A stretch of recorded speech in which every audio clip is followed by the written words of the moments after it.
हे महाराष्ट्र मित्रांनो, आपलं ट्रॅव्हल विथ हर्षद या चॅनलमध्ये आपले स्वागत आहे। आज आपण आलेलो आहोत शनिवारवाडा येथे। शनिवारवाडा म्हणजे पुणेकरांचा अभिमान। फक्त भारतातच नाही तर जगभरात कित्येक जण पुणे म्हणले की शनिवारवाड्याचे नाव घेतात। थोरले बाजीराव पेशवे यांनी या वाड्याची उभारणी केली। 10 जानेवारी 1730 रोजी भूमिपूजन करून शनिवारवाड्याच्या बांधकामाची सुरुवात केली। त्या दिवशी शनिवार होता म्हणून वाड्याचे नाव शनिवारवाडा असे ठेवण्यात आले।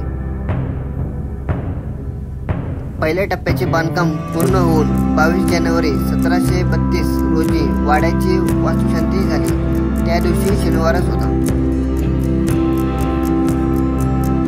हा वाडा पेशव्यांचे मुख्य ठिकाण होते। ते पुण्याच्या संस्कृतीचे प्रतीक आहे। सुरक्षेसाठी जास्त प्राधान्य देऊन शनिवारवाड्याची निर्मिती करण्यात आली होती।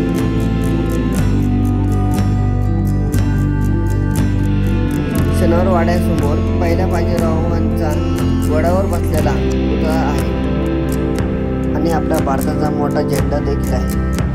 शनिवारवाड्याची इमारत 21 फूट उंची होती आणि तिच्या चारी बाजूने 950 फूट लांबीची भिंत होती। वाड्याभोवती भिंतीला 5 मोठे दरवाजे व 9 बुरुज आहेत।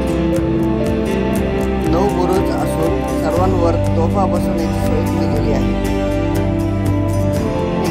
बागेचा बुरुज आतून पोकळा असून त्याच्या पायथ्याशी मध्यभागी बांधून काढलेले एक गोल खड्डा आहे। त्यात तोफ्यांचे गोळे ठेवत असत। स्थानिक लोकांवर विश्वास ठेवायचा झाल्यास पेशवे नारायणरावांचे काका मला वाचवा असे म्हणणारे आवाज पौर्णिमेच्या रात्री ऐकू येतात। 23 फेब्रुवारी 1828 ला या वाड्याला आग लागली आणि ती आग विझवण्याकरिता त्यावेळी तब्बल 7 दिवस लागले। ही आग कशी लागली हे आज देखील एक रहस्य बनून राहिले आहे। राजवाड्याचा मुख्य दरवाजा इतका मोठा आहे की त्यातून हत्ती सहज जाऊ शकतो।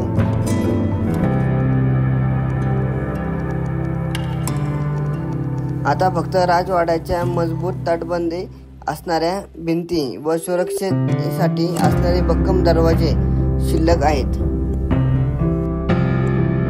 तटबंदीला 5 दरवाजे असून त्यांचे अनुक्रमे दिल्ली दरवाजा, मस्तानी खिडकी, गणेश, नाटकशाळा उर्फ जांभूळ दरवाजा ही नावे आहेत। पेशव्यांचा इतिहास सांगणारा लाईट व म्युझिक शो शनिवारवाड्यावर दररोज आयोजित केला जातो। राजवाडा आणि पेशव्यांच्या राजवटीची माहिती देतो। मराठी आणि इंग्रजी या दोन्ही भाषांमध्ये शो आयोजित केला जातो।